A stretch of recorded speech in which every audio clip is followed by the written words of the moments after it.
let's kind of reflect on the coach specifically now, because you get in a situation like that and it can be embarrassing. For example, I've gone through this year where we went to showcase and we lost 8-0 and then 7-0 or something back to back, 7-0, 8-0. And there were a lot of situations with those two games that made it much worse than it needed to be. Like a couple guys got hurt, lost two centermen, penalty things, short bench, these kinds of things happened. So the scores didn't necessarily indicate the games. Nonetheless, back-to-back games with those results is really embarrassing. So now let's put the coach hat on. So me, I'm just like any other human being. I feel embarrassed personally because like my ego now just got a whack because we just got dummied 2 games in a row. And so I have found with myself that I don't allow that to impact, at least I don't think I do. I don't think I allow it to impact my messaging to the team or the way I'm going to deal with the team.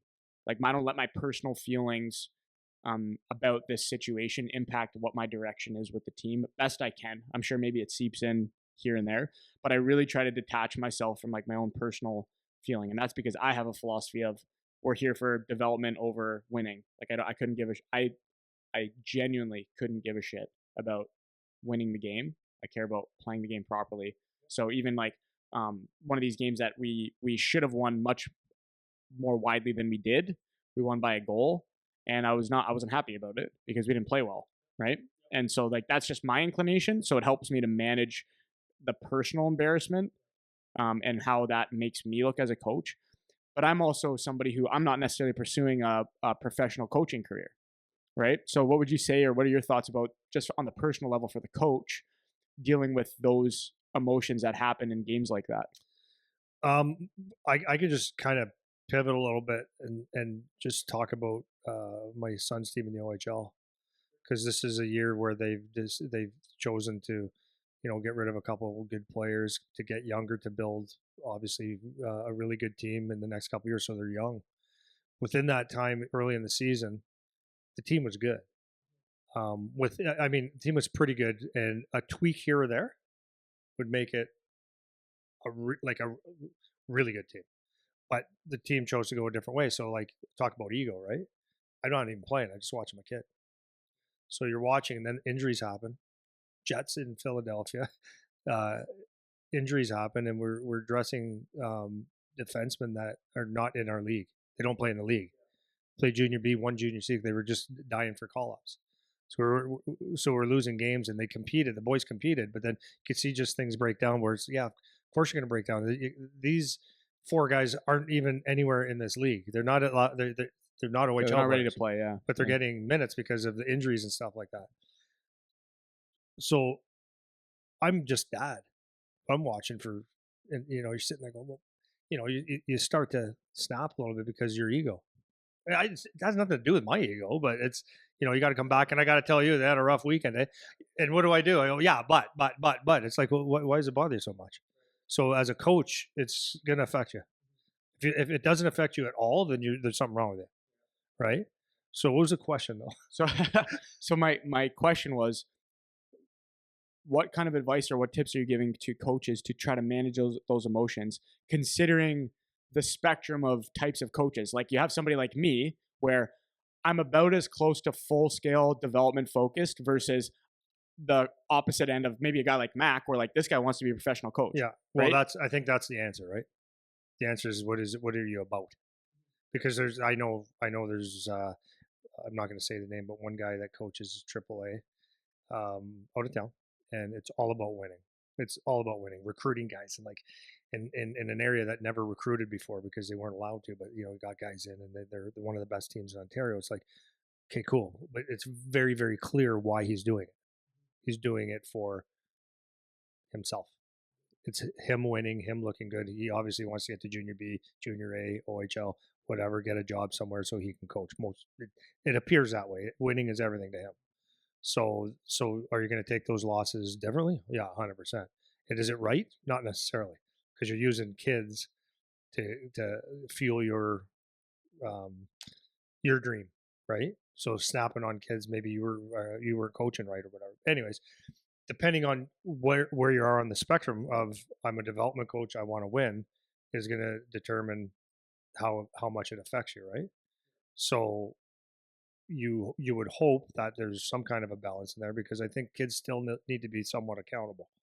So if they don't, if they lose games they should have won, if they play the right way, there can't be that much of a problem with it. You got to look at it for what it is and maybe try to find reasons to help them win. If they lose games, if they win games they should have lost. Where am I here? Yeah, you're good. You're good.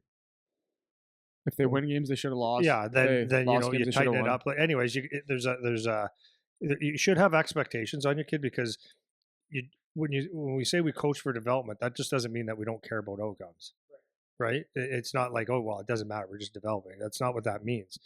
What it means is like it's not end all be all, win at all Actually, costs. sorry. Yeah, let me jump in for a Yeah, sec because I sure. just said like a couple minutes ago, like I genuinely do not care about winning, and that's not the right way of saying it. It's I prioritize development over winning. I still care about the outcome, right? So like if we like I get as fired up as anybody. Like if we're in a tight game and we pull it out and win, like I'm fired up, right? It's not like I have no emotion towards the outcome. I do, and I care about the outcome, but not first. I care about the outcome second because we always talk about this kind of stuff, the process focus and this stuff. But if you are if you, let's say okay, let's put the extreme hat on. Like you want to put, I keep saying put the hat on. It's okay. People get it, man. Hats are good. They get what I'm saying. Yeah, hats are good. Let's say I don't like hats that much. I know you mix them in here and there. I gotta go on a. I think I'm gonna go on a hat strike soon. Hmm. Yeah, I'm gonna go on a hat I strike. appreciate that. Yeah, I know. It's enough. You know, it's enough. So if you take the guy that wants to be the coach, right? He wants to go on and be a professional coach. And these like the wins and losses do impact. Well, I guess it's more of a question actually. I don't even know. It's like so if you're a coach in youth and you coach teams, obviously you can't coach the bottom of the barrel teams all the time that never win a game.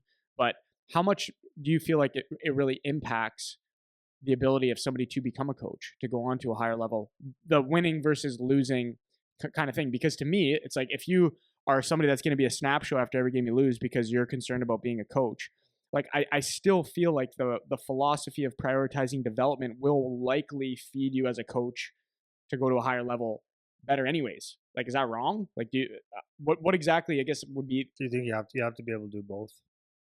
I look at the Golf Storms coach, a couple Stanley Cups, knows how to win. Winning is important to him, but he knows the cycle that the team is in. And this guy's wonderful, wonderful. He's awesome to the kids. Like he's hard, based on my feedback from my son and the other kids. He can be very very hard and demanding, but he's also like they all want to give him a hug. They love him, and he does exactly that. After games, he'll look and go, guys, that was should have won that game. There was a breakdown here or there or whatever. Should have won that game, and which we agree with. But when it comes down to like, I'm sure when in a year or two, when they have the older team and guys that are like with experience, I'm sure his message is not going to be we should have won that game. It's like no, we got to figure out how to win this game. So it's a combination of both because no matter where you well, I shouldn't say no matter where because you can set yourself up pretty nice if you want in youth hockey. But where you coach, you're gonna have times where you win and lose, and there's you can't sacrifice. Developing players is very. That's a big word, developing players, but developing players is in a team is one thing, and winning is another, and you got to be able to do a little bit of both. But